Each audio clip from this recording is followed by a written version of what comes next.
sonido de fiesta, no hay más lamento y tristeza. De muerte a vida alumbras mis días, es tiempo de celebrar. Tus hijos regresan a casa, se escribe una historia. Mis amados, aquí desde Bogotá, Colombia, Centro de Restauración Internacional, CRI. En nuestra iglesia, CRI, tenemos una costumbre todos los domingos y dedicar 10 minutos aproximadamente para estudiar sobre finanzas, teológicamente hablando, por supuesto, porque queremos saber qué dice Dios respecto a las finanzas y muchas veces difiere a lo que el mundo enseña sobre el tema. Queremos agradar al Señor en este tema tan delicado, tan polémico y tan atacado por Satanás, la situación del dinero. Cuando vamos al Antiguo Testamento, primer libro de Reyes, en el capítulo 17, el versículo 13, Nueva Versión Internacional de la Biblia, Elías le dice a una mujer que se iba a morir de hambre. Y quiero que presten mucha atención, hermanos. Por favor. Esta mujer se va a morir de hambre. Tiene varios problemas. Es viuda. Ya estamos hablando de varios milenios atrás. Y una mujer ser viuda era una total desgraciada. Literalmente hablando. Por la sociedad, financieramente, etcétera, etcétera. Era gravísimo ser viuda. Otro problema que tenía, había quedado con un hijo para completar. Pero otro problema, había una crisis financiera en ese momento donde las personas pobres se morían de hambre. La situación estaba tremendamente en contra de esa mujer. El caso fue que Dios le ordena a su profeta Elías que vaya y la visite.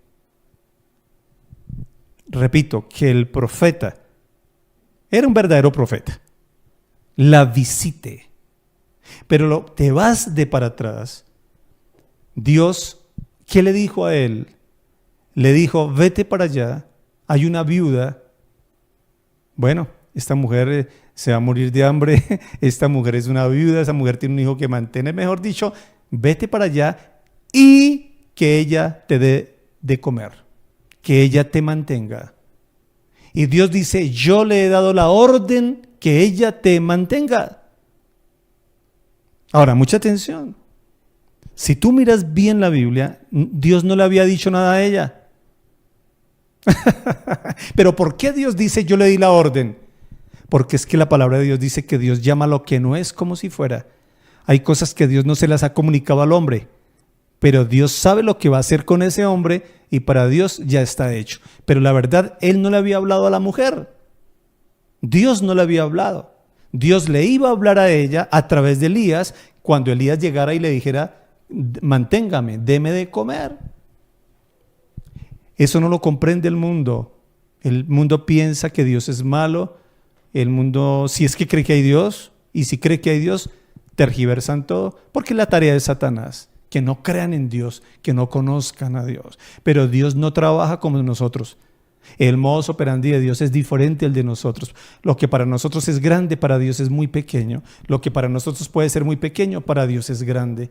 Por eso es bueno estar atento de lo que Dios dice. Cómo ve Él las cosas, para yo poder ver las cosas, las situaciones, los momentos con el lente de Dios. No con el lente humano, porque seguro que nos equivocamos. El único que ve las cosas como son reales es Dios. Por eso necesitamos caminar con Dios. Ahora, mucha atención. Elías, te vas para allá, que ella te dé de comer. Yo le di la orden a ella, que te dé de comer. Ya aclaré que Dios no le había hablado a ella. Dios lo haría a través de Elías. Muy bien. El caso es que cuando Elías llega,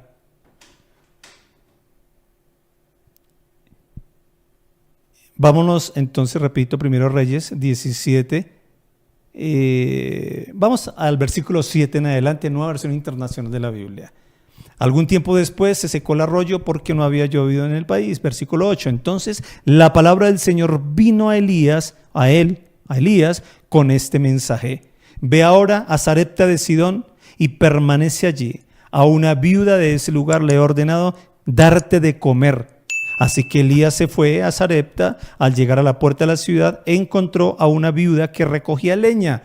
La llamó y le dijo: por favor, tráeme en una vasija un poco de agua para beber. Mientras ella iba por el agua, él volvió a llamarla y le dijo: tráeme también, por favor, un pedazo de pan. Versículo 12. Contestó ella: tan cierto como vive el Señor tu Dios, no me queda ni un pedazo de pan, solo tengo un puñado de harina en la tinaja y un poco de aceite en el jarro. Precisamente estaba recogiendo 2 leños para llevármelos a casa a hacer una comida para mi hijo y para mí. Será nuestra última comida antes de morirnos de hambre. Entonces vamos entendiendo la historia. Dios sabía que ella se iba a morir de hambre. Dios sabe todo. Dios le había provisto comida al profeta, agua y comida, pero Dios dijo: ya no le proveo más de esa manera a Elías. Vete, te voy a llevar donde una mujer que está a punto de morirse de hambre por su pobreza. Y yo quiero que ella te dé de comer. Yo hubiera sido Elías, le hubiera dicho: Señor, no me parece lógico, coherente. Al contrario, dame una provisión y visito a la viuda, pero le llevo su buen mercado. Yo hubiera dicho eso. Pero algo que yo he aprendido, este siervo ha aprendido que uno no puede dárselas de ser más bueno que Dios. Uno debe dejar que Dios trate con cada persona, como trata con uno, también que trate con otros, porque Dios es el que da la última palabra y uno no puede dársela más bueno que Dios. Hubiera sido yo, le llevo un mercado y lo que hago es dañar una oportunidad para que esa pobre vea la gloria de Dios y de paso me aplaude, porque fue que el pastor le llevó un mercado. A veces dañamos los planes de Dios y no dejamos que Dios actúe financieramente bendiciendo a una persona. Bueno, mira cómo trabajó Dios. Elías le obedeció a Dios y llegó allá. Cuando él le pide a ella le dice: soy pobre, me voy a morir de hambre. Apenas pensaba ir a cocinar la última comida para mi hijo y para mí. Entonces, versículo 13,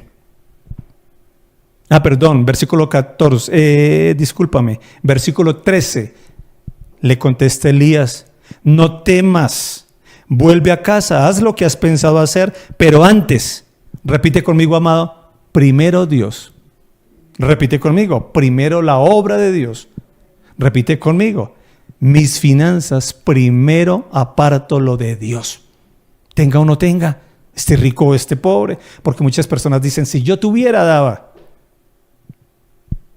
No, es que uno honra al Señor. De lo que Dios a uno le ha dado, de ahí saca para honrar a Dios. Es interesante esto. Versículo 13, no temas, le dijo Elías, vuelve a casa, haz lo que has pensado hacer, pero antes, o sea, primero que, prepárame un panecillo con lo que tienes y tráemelo. Luego haz algo para ti y para tu hijo. No lean el 14, solo escúchame. Mire lo que hace Dios usando a su siervo. 2 cosas. Me trae a mí primero. Prepara para mí primero. Y me lo traes. Oye, ¿cómo trabaja Dios? Dios quería bendecir a esa mujer. Pero Dios primero dice: quiero tener argumentos para bendecirla. Demuéstrame con hechos que crees que soy Dios. Pues vas a sacar de lo que tienes, así sea la pobre más pobre, de lo que tienes, y me vas a honrar primero, dice Dios. Honra primero mi obra. En este caso, Elías tipifica la obra de Dios aquí en la tierra. Así es de que Elías no tuvo pelos en la lengua, porque cuando uno es un hombre de Dios, no le da pena hablarle a la iglesia de dinero. Desde que sea dirigido por Dios y bíblico, ¿por qué me va a dar pena enseñar?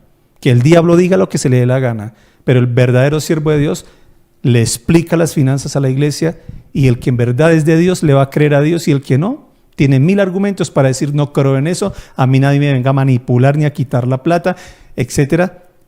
Cada quien que piense lo que quiera, pero cumplo mi responsabilidad de enseñarte cómo honrar al Señor con tus finanzas, quita todo argumento del diablo, que soy pobre, que no me quedo. Sí, pero para otras cosas sí nos queda dinero muchas veces. Nos queda dinero para honrar todo menos a Dios, etcétera, etcétera. Siempre argumentos para no dar. Presten atención. Versículo 14. Y le dice Elías, porque así dice el Señor de Israel, no se agotará la harina de la tinaja, ni se acabará el aceite del jarro, hasta el día en que el Señor haga llover sobre la tierra. Le dio tremenda profecía de bendición si obedecía en honrar primero la obra de Dios a pesar de su pobreza. Entonces alguien me preguntó un día, pastor, ¿usted ora por mí, por mis finanzas? Y yo le dije, oro por varias razones. Uno, porque tú diezmas, por eso oro por tus finanzas. Y dos, porque me conviene que Dios te siga bendiciendo para que sigas diezmando. Es así de sencillo. Pastor, pero, a ver, ¿hay alguna diferencia entre el que diezma, da dinero a la obra de Dios y el que no? En cuanto a usted, pastor, y sus oraciones, le dije sí, porque yo no puedo orar con la misma agradecimiento por una persona que está colaborando con la obra de Dios en las finanzas, a orar por alguien que no le importa la obra de Dios, solo le gusta es pedirle a Dios milagros, pero nunca honra al Señor. Entonces mis oraciones de corazón son por las personas que en verdad ofrendan y diezman, porque eso me lo ha enseñado la Biblia. Dios me enseñó eso. Dios le hace milagros a todos los que quieran milagros Dios se los hace. Pero Dios no está agradado con aquellos que buscando a Dios su ayuda y todo lo que Dios hace y nunca se preocupan financieramente por su obra. Ahora, avanzo. Elías, ¿qué hizo? Oró y profetizó sobre esa mujer y le dijo, por cuanto vas a hacer eso, Dios va a multiplicar lo que tienes, tanto que te alcanzará para no solo para ti, para tu hijo, sino para darme alimento, porque Elías se hospedó mucho tiempo con ella, por cierto, y Dios siempre multiplicó la comida para bendecir su propia obra, que representaba a Elías, y para bendecir esta familia, que será un instrumento de bendición para la obra de Dios. Versículo 15, ella fue, hizo lo que le había dicho Elías, de modo que cada día hubo comida para ella y para su hijo, como también para Elías. 16, y tal como la palabra del Señor lo había anunciado por medio de Elías, no se agotó la harina de la tinaja, ni se acabó el aceite del jarro. Termino con esto. Iglesia, honra al Señor con tus finanzas. No más esa mentira que no me quedó nada. Eso es mentira. El Señor te ha dado el alimento, el vestido, el trabajo. Si no te lo ha dado, no estarías vivo.